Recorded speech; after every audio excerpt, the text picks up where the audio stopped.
Hello and welcome back to the Schooner Pod. I'm your host, Bobby Howard. With me today, Ty Lee, and we're here to break down the freshly released Oklahoma football schedule. The Big 12 finally releasing it.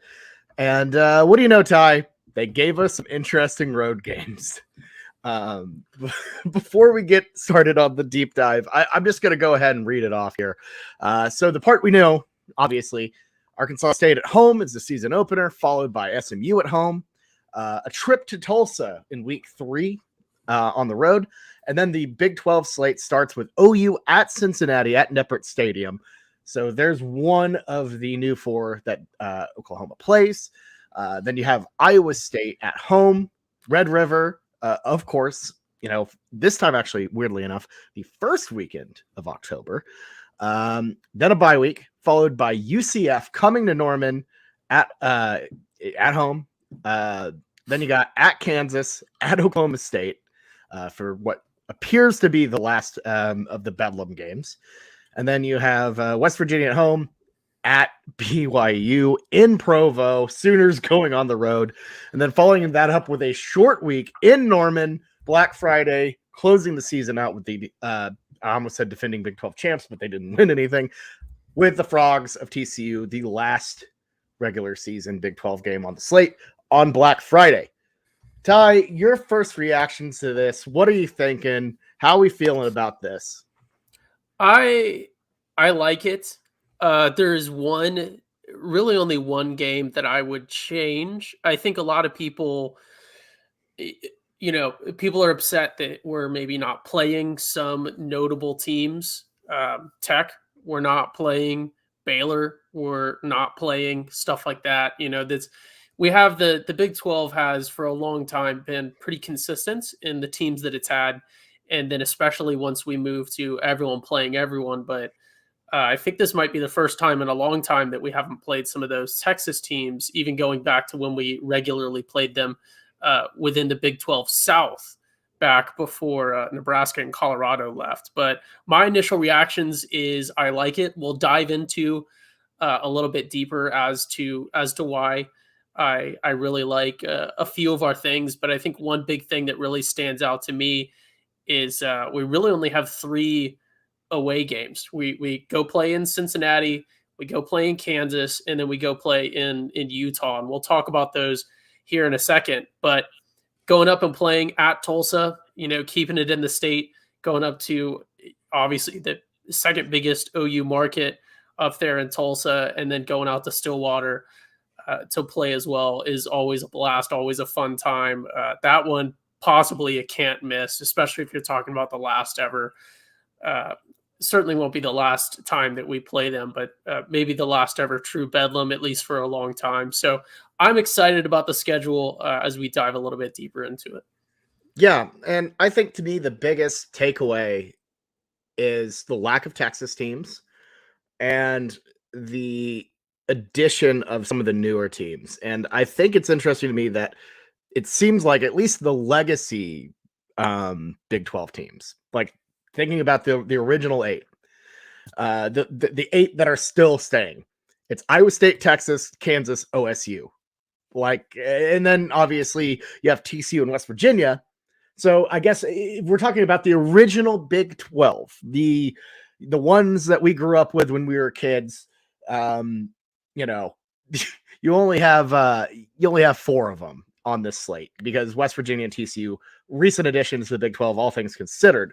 So it's a very weird schedule in that sense, not a very, tradition rich deal. There's only 2, or there are only 3 Big 8 teams, and then, Texas.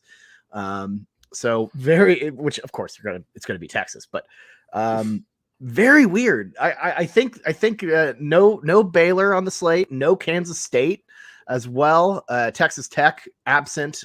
It's interesting. It's kind of It's kind of funny because I feel like those teams that got away with a win, last year, they're getting to ride out with they don't get to play OU again. They kind of get bragging rights there. I was gonna say, the pro OU conspiracy theory slant is that the reason the schedule came or took so long to come out was because all of these ADs at schools that just beat us this last year were campaigning to not have to play us again, so that they could latch on to that. Oh, final time we played, we had a win. So hopefully, maybe we'll get a rematch with at least one of them in the championship game. Potentially, we don't want to jinx anything, but knock on wood. But yeah, it is a very, very new schedule in terms of teams that we have. Bobby, you really hit on it, but I think it's unfortunate that we're in this situation. I mean, West Virginia is one that I would have preferred not to see on the schedule. I think the West Virginia games are always pretty neat, and I enjoy playing them. But it's just like you said, that history is not there, and I maybe would have preferred, for me personally, probably Baylor in that West Virginia spot. But yeah, we kept the two really important ones. I mean, we were never going to lose Texas, but if we had been robbed of that OSU and Stillwater, that probably would have been the big one that I really would have been upset about. So happy to see that on there. Yeah, I mean, there were talks that OU and Oklahoma State weren't going to play this year. That obviously appeared to be false. But I'm glad we get one last ride with Bedlam. I think that's fair. I think that's fine. I'm cool with that. I will say it is weird that some of these teams we don't kind of get a proper send off for. I mean, I don't think there's a single team that beat us last year from that original Big 12 that is on the schedule. So everyone's leaving with bragging rights, which is pretty funny, and teams like Kansas, OSU, Iowa State, they get another crack at it. So I know I already said that, but it is a weird schedule. And looking at the home slate. I mean, there are kind of some games. I don't even know if there actually are that many games to be excited about. I mean, UCF is fun just because they're, recent. TCU on Black Friday is going to be interesting. But even then, that's a depleted TCU with Duggan graduating. You never know how they're going to turn out. It's, in terms of a home schedule, not the most appealing at all. Yeah, there is that sort of lack of people that really jump out. I think won't be a great matchup. Hopefully for us, it won't be a great matchup. But SMU, I think SMU coming to Norman is pretty neat. And like we talked about, I consider the Tulsa games as home games as well, more or less for us. But UCF, I'm actually pretty excited about. That was one that maybe if I were making the schedule just for OU, I would have preferred that we go play at UCF. And this kind of leads into my next point with just getting that brand exposure out there. And that's why I'm really happy about us going to Cincinnati. If people are upset about that, opening the Big 12 play with us going to Cincinnati, probably not the best. You want to be the king and people come to your court. But I think it's good for us to go up and play in Ohio and go out and show out, hopefully perform well. Just going forward, I think it helps to have that brand exposure out in these different locations, which is why I would have loved us having a game in Florida, because that's obviously a big recruiting market for everyone, and for us increasingly going forward with just a little bit more regionality in the Southeast because of the conference we're going to. And I hold sort of the same thing. Utah's obviously not producing a ton of talent, but I have kind of the same feeling about going out to Utah as well. Get some brand exposure out in different spots, whether it's on the West Coast or up deep in the heart of the Midwest, up in Cincy. I think it'll be fairly neat. I guess if we're going to have to go play in Cincinnati, September would be the time to do it, so it doesn't get too crazy weather-wise. Oh, well, and talk about crazy weather-wise. So, Cincinnati in September. That's fine. Let's talk about Provo in late November on the road. That feels deliberate. On the road in the cold. right before, a short week game on Black Friday, that is a tough spot. But I'll say this: you're avoiding at K-State, you're avoiding at Baylor, which would normally, in the normal cycle of the Big 12, would be played there. I'm not so sure that at Cincy and at BYU is the worst trade-off in the world. Thinking about BYU, that's a team that lost to ECU at home this year. And Cincinnati, that's a good team. That's a solid team, but they're not infallible. That's especially when we're talking about the SEC. We're about to be going into venues, much, much harder than Cincinnati, much harder than Provo. So really, all things considered, it's not the end of the world challenge-wise. I would much rather play those two teams than play at Baylor and at Kansas State, honestly. Yeah, I'm not necessarily sure how. I'm not disagreeing. I just don't know how those teams and how we're going to turn out. So I don't think that I could make a determination on which ones will be harder or not. But I really like the idea. I know there are conference games this year, but they're essentially just really neat marquee matchups. I mean, if you were looking at a schedule and you had at Cincy and at BYU and you were probably the favorite in both of those, that would be a really solid out of conference schedule. That'd be really, neat. So I like those marquee matchups. Going to Utah, I might actually try to make an attempt to go to that because I just think it would be neat. I mean, a one-off night game, OU going to Provo, Utah. I mean, people say what they say about the Utah teams and stuff, but they still are in a beautiful location with a beautiful stadium, and they're known for their night games, kind of like the Penn State of the West. Maybe you could make a comparison in terms of.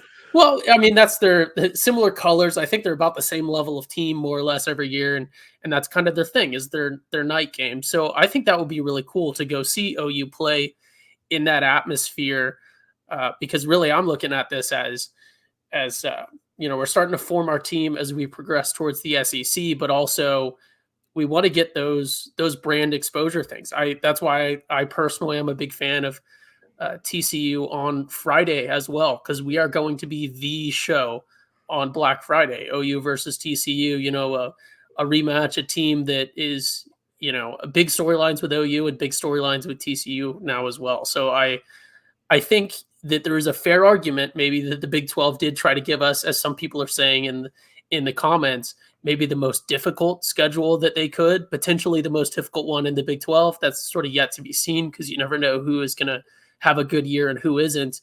But yep. I think that nothing about this schedule that I'm seeing really jumps out as hurting us. Our bye week, I think, is at a pretty decent space in the schedule in terms of just how grueling that grind is going to be. It's not, too early, because I really feel, bye weeks like Oklahoma State, for example, not to jump into the rest of the conference, but a bye week after only 4 games, than just having to run through, the defending champs, Cincy, OU, and all those other stuff. That can be kind of rough.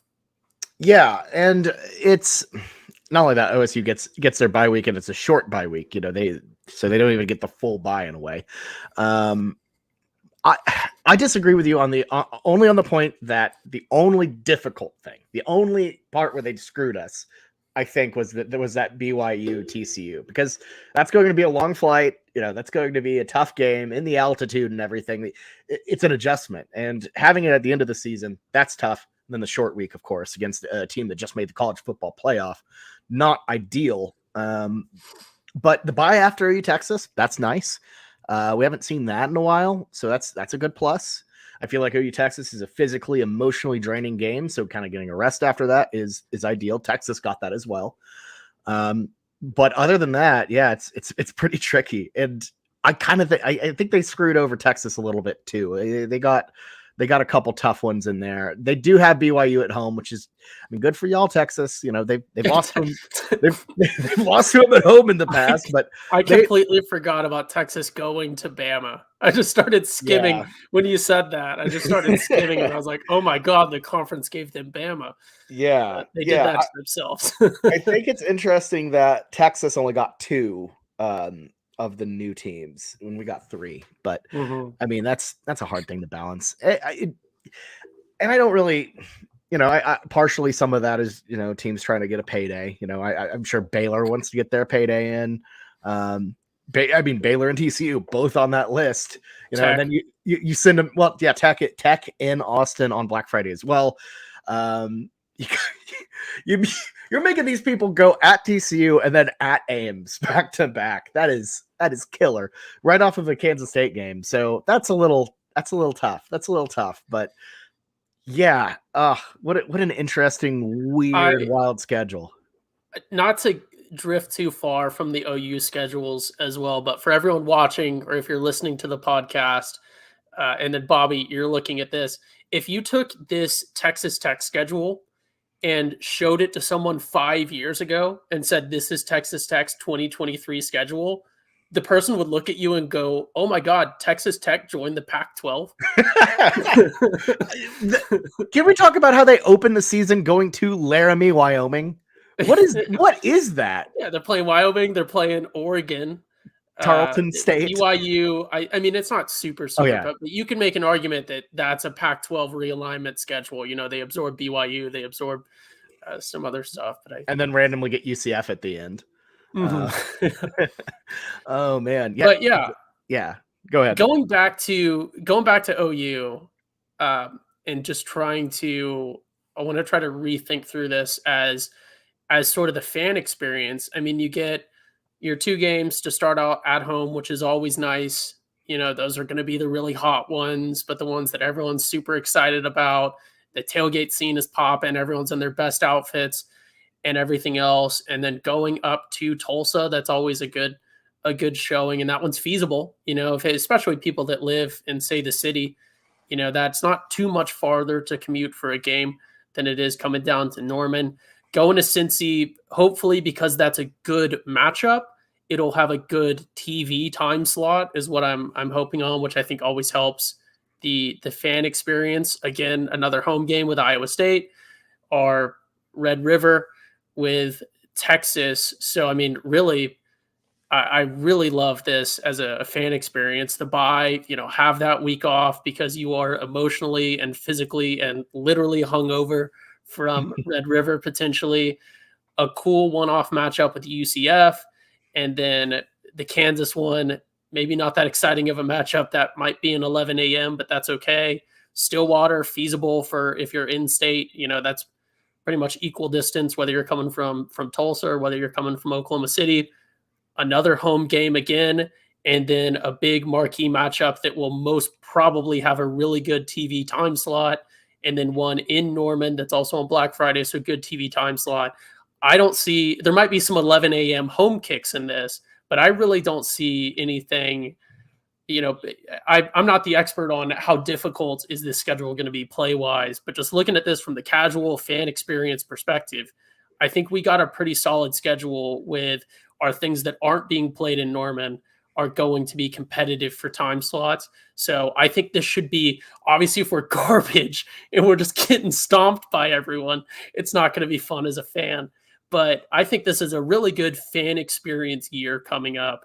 Obviously, a lot more that plays into that, but just from what we have right now with this schedule, I really like how this year is lining up as a fan, because, you know, you have some years where it seems like you only play 4 home games, and those are sort of the toughest people you play, and then you go home sad because you played bad or you lost or whatever. So from that angle, I think I really am happy with the schedule. I think it's, and I'm going to counterpoint. I actually think it's relatively, I think the most fan-friendly thing about it is that it is clearly, if you're an OU fan and you love to travel, I'm one of those. This is a save your money type of year, in the sense that you have Tulsa on the road. That's easy. Everyone can make that. At Cincy, if you're a hardcore enough to want to go at Cincy, go be my guest. The Nippert Stadium is incredibly small, so like the allotment is going to be not very large. I mean, Nippert only seats 40K. That is small. So not only is it far away, you're not getting a lot of tickets allotted to Oklahoma. It's going to be a tough sell. That's going to be one of the biggest teams that ever has come to Cincinnati, because usually they just go to Paul Brown Stadium instead. So that's a tough one. Probably save your money on that one.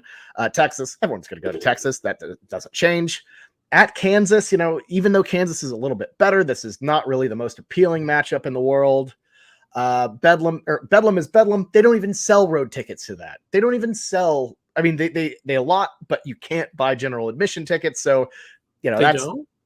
Oh yeah, no, they don't sell general admission tickets for OU Yeah. Texas, or sorry, not OU Texas. For Bedlam. OSU. For Bedlam in Stillwater, the only way to get in there is either buy through the university, Yeah, that's my or buy a season ticket. My student privilege, I guess. I've never even thought about that or considered That's that. true. Yeah, if I were you, yeah, no, that's a student move. I'm for like, what? sure. They're like $20. What are you talking about? No, it's only students and alumni who request it, and then Mhm. obviously Provo, which look, I'm not.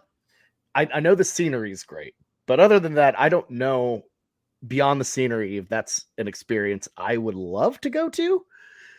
And we'll see how it gets down to it. But road game wise, it's pretty tricky. It's Kansas, OSU, and two decently far locations. So basically 2 West Virginias. No games in the state of Texas other than OU Texas kind of stings. That is a big point, not only for I don't think it's an issue for recruiting, because long term it's not going to be an issue, but it sucks. It sucks because they're obviously a large alumni base in Texas. I'm sure there are a lot of people who would love to go to those games, who love going to the Baylor games, or Texas Tech. That's just not TCU a thing. even. TCU even. Yeah. So what are you going to do? So I do want to say to keep an overwhelmingly positive spin on things. If you do agree with Bobby that this is a stay home, save your money year, you're going to want to. You're going to want to stay home and save your money if we're going to the SEC in 2024, because then you can, if you are a hardcore travel, I'm going to every game, still have no clue what that schedule is going to look like, but potentially including things like Death Valley, which is not a tough place to play. Well, I'm sorry. The toughest Death Valley is Clemson. The second toughest Death Valley with LSU, which is not a tough place to play. Hopefully we don't have to go play in Arkansas. That would be miserable, but some cool spots. Well, then maybe Missouri. That's not that fun either. Okay, so maybe there's going to be no fun places to go in the SEC. But overwhelmingly, they're cool locations, I would say. Yeah, no, but you will get those cool locations and experiences. Who knows? We might just get this same schedule next year if we stay in the Big 12, and then just the home and aways are flipped, which would be, I would have a completely different opinion of this schedule if that were the case, because that wouldn't be as fun anymore. Yeah, but we don't know what the future holds in terms of next seasons. But yeah, this is our schedule for 2023. So hopefully we can make the best of it. Yeah, and I don't think I think it's a manageable schedule. It's obviously there are pitfalls here and there, but it's a schedule I think OU can improve upon. And here's my thing. If you're freaking out about at Cincy or at BYU, it's going to get harder, man, like in the SEC. So there's no real reason to freak out about it. Eastern Carolina can win a game at BYU. People have won games at Nippert Stadium. It's not going to be that hard comparatively. It's not going to get easier in the SEC. So I don't think that's something to be concerned about. Yeah, traveling to BYU and then short week turnaround to play TCU looks tough until you consider that there's a potential that next year we could have travel to Alabama and then short week turnaround to play the team that absolutely embarrassed TCU in the championship. So there are trade-offs, but yeah, I mean that's the schedule as you guys can see. I think we're sort of quickly running out of A little bit. just quick immediate reaction. Obviously, we're going to have a ton of stuff to dive into as we get to learn these teams and as we get to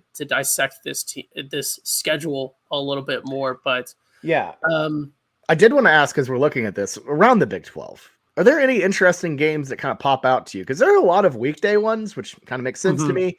Oklahoma State getting Kansas State at home on a Friday night. That is OSU got a pretty lucky schedule outside of that bye week being so early. But that Friday game against K-State, that's not bad. At West Virginia is going to be tricky. At the Bounce House, that's going to be tricky. But overall, like, I think that's not the worst case scenario for a team that I don't think is going to be very good. Who do you think? Obviously, hard to tell because you're very quickly scanning it. I know who I think. So this is a prompt to sort of let you answer, and then I have an answer. Who do you think has the toughest schedule? We could do schedule as a whole, I suppose. Obviously, Texas is skewed a little bit, having to go play at Alabama. But who do you think has the toughest schedule for next year? Looking at all these teams, I think Texas is up there. I mean, are we counting the non-conferences, or are we? Yeah, I mean, it's sort of open. You can't. I mean, Texas, they're keeping it almost entirely in state. Yeah, which is true. Which is crazy. Actually, they're going to Alabama, and then they're going to Iowa, and that's it. Then they're just playing in Texas, which is actually kind of wild. That is kind of wild. Just scanning it, So I'll let you. Yeah, I'll spill my piece. I think it's potentially Iowa State. Iowa State has basically no one except for Iowa in their non-conference, but then they have to go to Norman. They have to go to Cincinnati. They have to go to Baylor. They have to go to Provo, Utah, and then they have to go to K-State. So I think obviously there's some big brand names. You can make the argument, going and playing in Norman, Oklahoma isn't tough anymore if you're anti-OU, but that should be a tough one.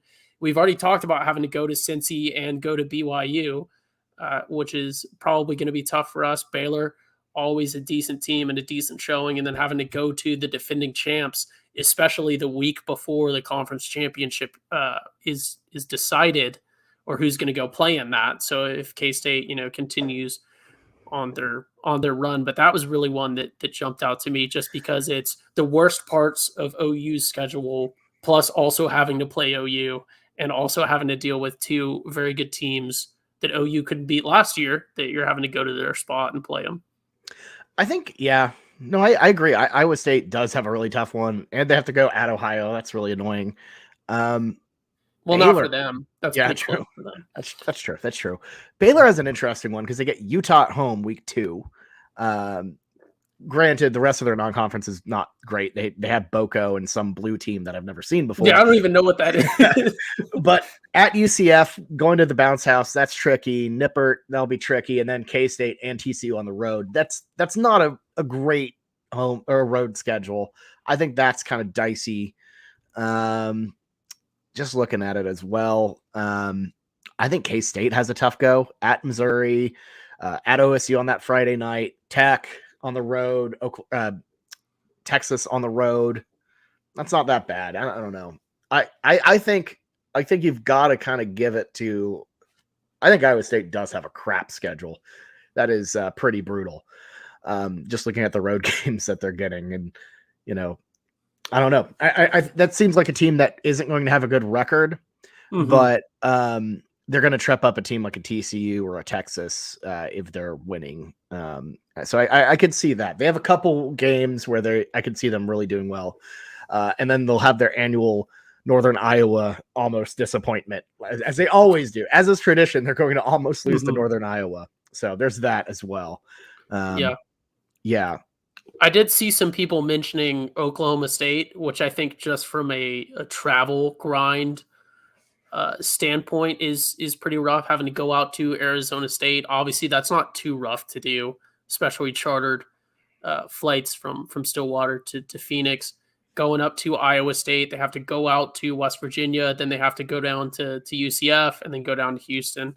Obviously, it's spread out a little bit, but that is a pretty frequently traveling schedule. Obviously, West Virginia is always going to have a tough travel schedule just by nature of where they are. But then Tech, getting out to Wyoming, and then they got to go out to West Virginia, and then they got to go out to Utah. That one sort of jumps out as well. But yeah, I think in terms of what we know now of teams, I think Iowa State, for their level, I think that they're going to be next year. That's going to be a tough schedule, because I think they are. I don't think they're going to be favored in. I think they're going to be favored in one road game, and that's their out of conference against Ohio. Which will be rough. That's going to be tough. Houston might have one of the easiest ones. They don't have Kansas, and they only leave the state of Texas twice, including their non-conferences, UTSA, Rice, and Sam Houston. Like, that's even Rice is in their home city. Yeah. So they only have to go to the bounce house at UCF, and they're used to that. And that's dreamy, absolutely dreamy weather. Yeah. I mean, mid-November in Orlando, Florida. Yeah. They're going to have to go suffer in the 72 degrees and slight breeze.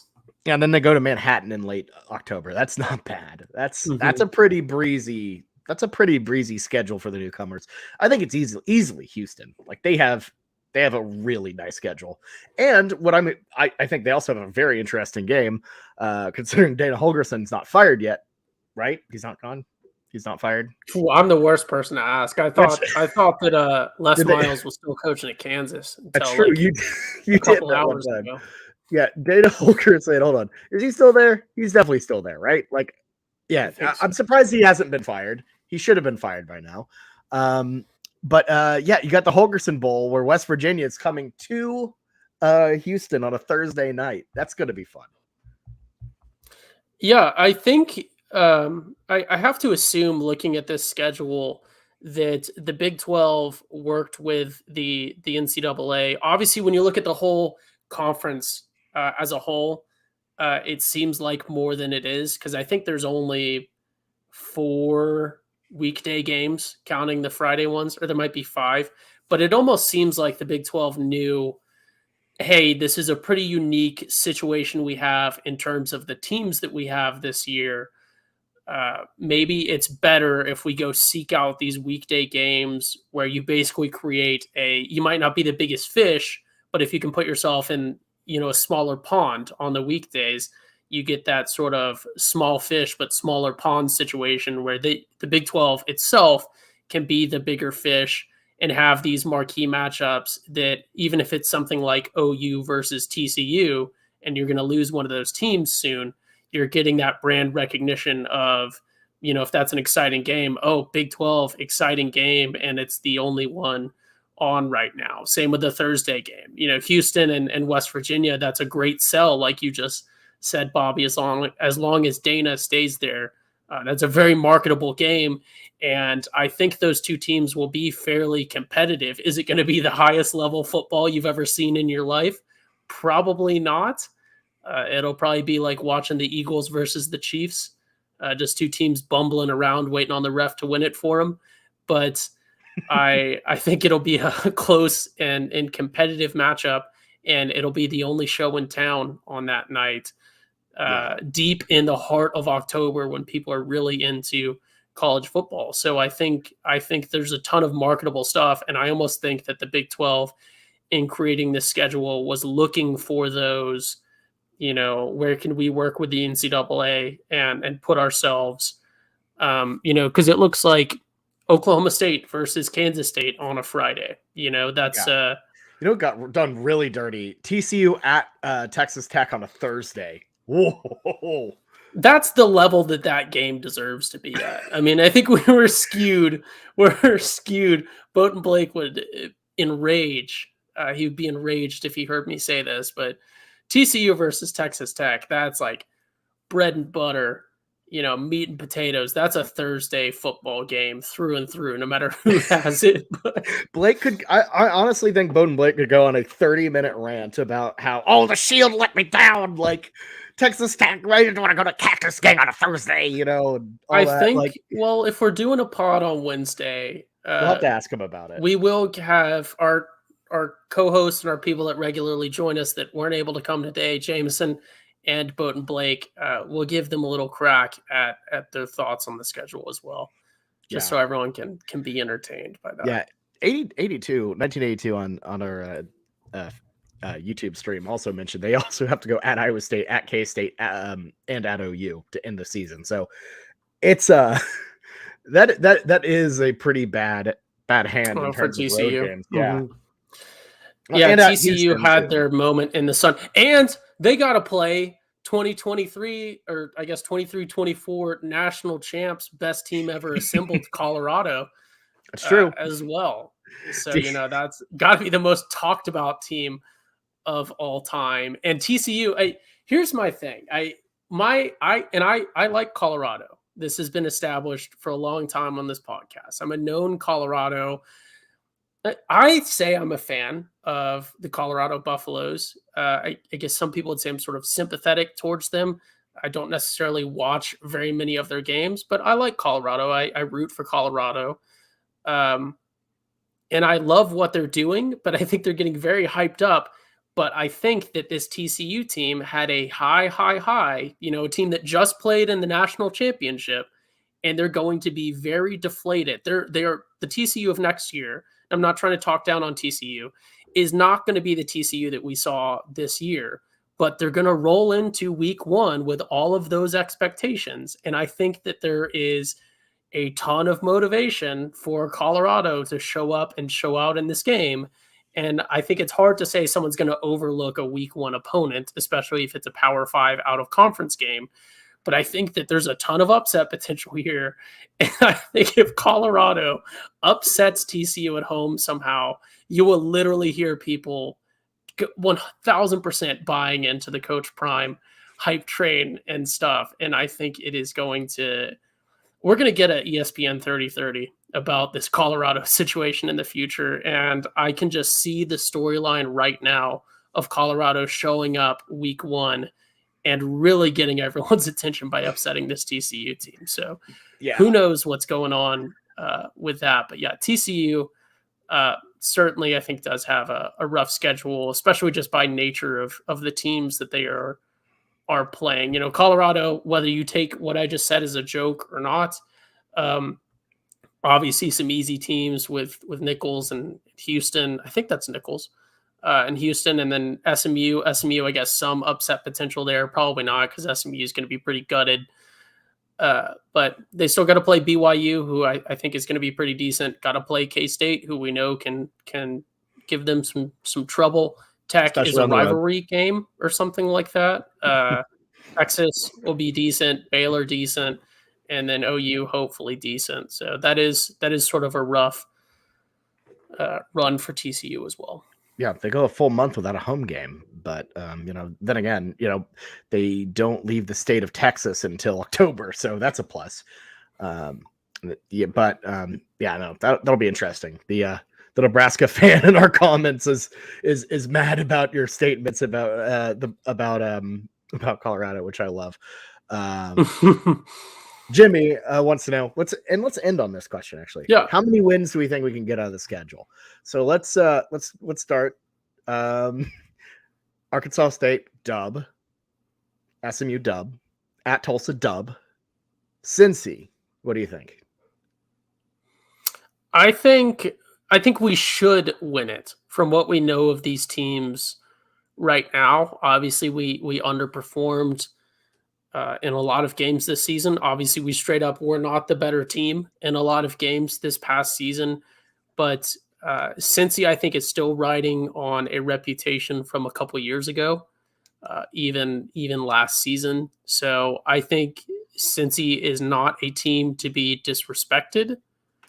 But I view Cincy threat-wise almost as Iowa State teams of a couple years ago, where they're going to be sort of Midwest good basic football, but nothing too crazy, and a team that you should beat as long as you don't beat yourself. Right. And that's even if this OU team meets the expectations. I'm not saying, oh, we're going to win the conference. I think we have the potential to, but I think a reasonable expectation of this OU team is that we should be favored in every game going up to Red River at least. Right. I think that's a win. I hate the Satterfield hire. I think, losing Fickle, that's a massive loss. And then obviously the transfer portal exodus after that, they're not going to be the same. They have the brand, but they're just not the same Cincinnati anymore. Even with Nippert, all that. We played in tough venues. It's going to be fine. So I'm going to call that a win as well. 4 wins. I think we beat Iowa State, undefeated until Red River. That's always a toss-up. So for the sake of this, let's just go ahead and call it a loss. Because there'll be toss-ups. So 5-1 bye week. We beat UCF at home, 6-1 on the road at Kansas. I think we get a win there, 7-1. Mm-hmm. Oklahoma State garbage this year. They're gutted. So I think that's 8-1. West Virginia at home. I'm surprised they haven't fired Neil Brown. We're doing not to spoil it, but we're going to do the typical OU fan thing of looking at the schedule and going, yeah, I think we'll be undefeated next year.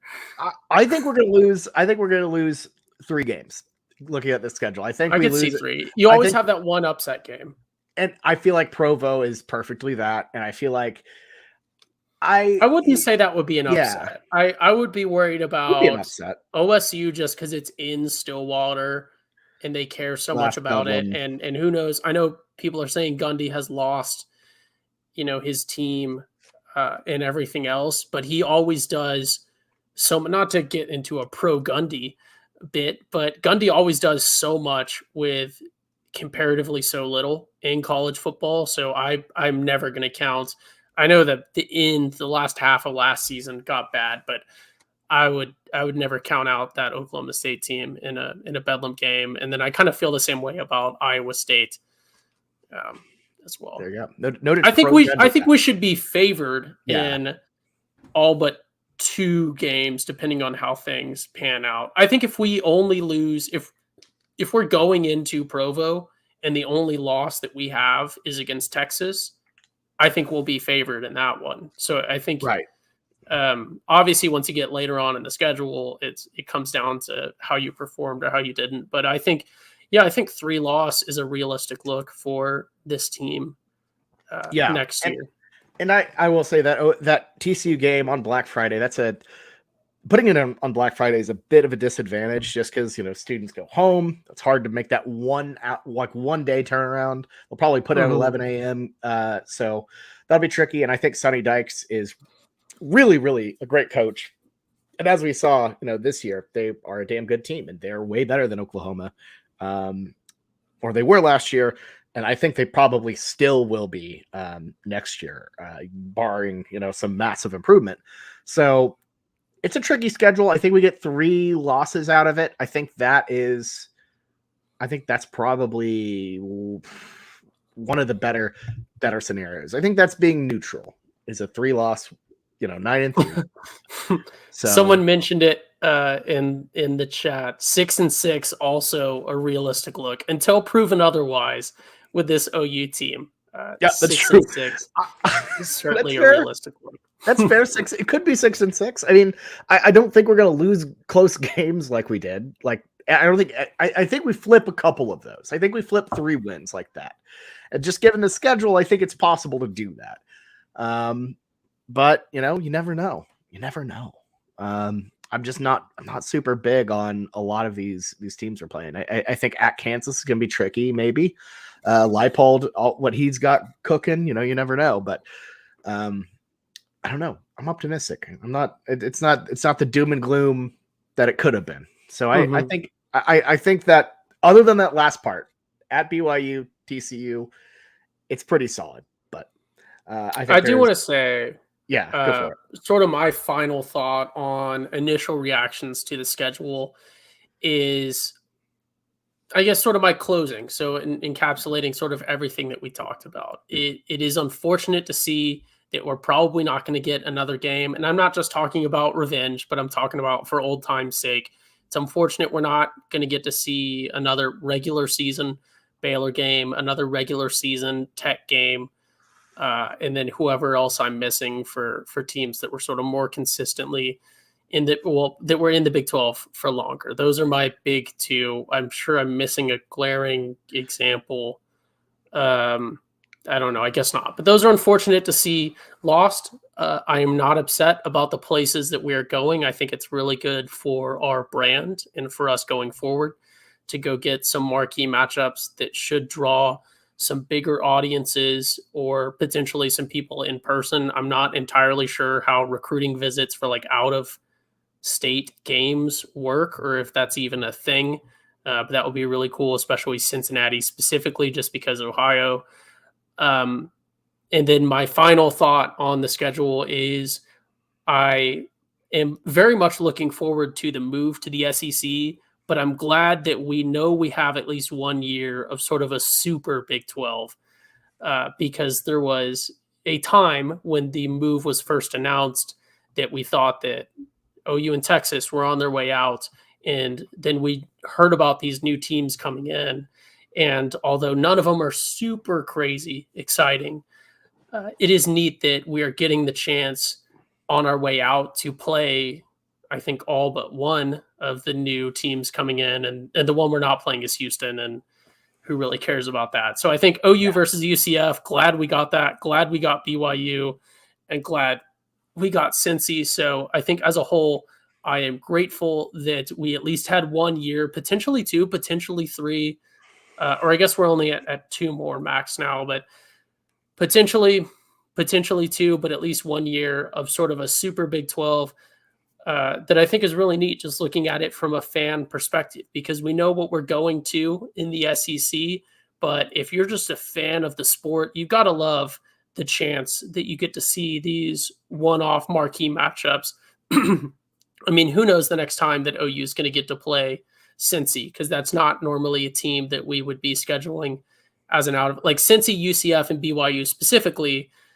When OU at least schedules marquee out of conference matchups, it's either someone in state super close like Tulsa, someone absolutely just we know we're going to stomp them like Arkansas State also on our schedule, or it's someone very, very good like when we scheduled Ohio State and some other teams like that in the past. So these 3 teams that we're getting a chance to play on our way out are in that weird middle ground of not good enough, not big enough to be scheduled as an out-of-conference opponent, but also not bad enough and small enough to be scheduled as an out-of-conference opponent. So I think it's very unlikely that we ever play any of these teams again. Obviously, anything can happen in college football as it continues to change, but I'm glad that we get these games because I don't see another way that they would happen otherwise. And I think the conference is going to be really interesting with this many teams.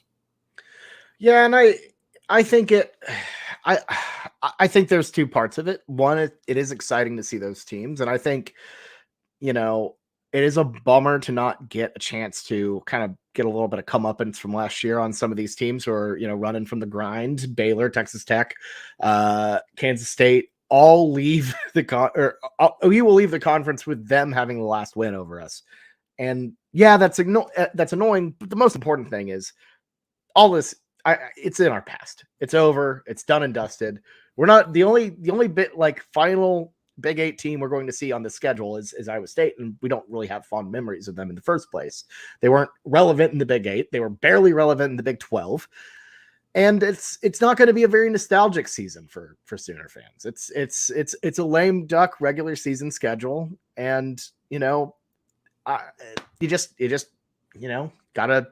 gotta be looking forward. And I think that's the biggest thing. Ignore anyone who's talking crap, because what OU is going to be moving towards is a better conference, a better situation. We're building towards something special. And that's really kind of the mindset you have to take into it. Enjoy UCF, I guess, come into town. That'll be kind of fun. The Dylan Gabriel, facing his former team angle is interesting, I suppose. But mostly this is about the future. And that's kind of what you got to keep your mind on. It's one lame duck year, get it over with, and then we can finally all move on and move forward towards towards the future in the SEC. So All right. I think that's about it, Ty. What do you say? Yeah, I think we've gone on for a long time. Thank you Definitely. guys so much, everyone that is tuned in and watched live or is listening to this in podcast or watching this on YouTube. We appreciate every single person that listens to this, and also we appreciate our sponsors at DraftKings, even though it is not necessarily something that you can use within Oklahoma. We appreciate their support and all of you guys.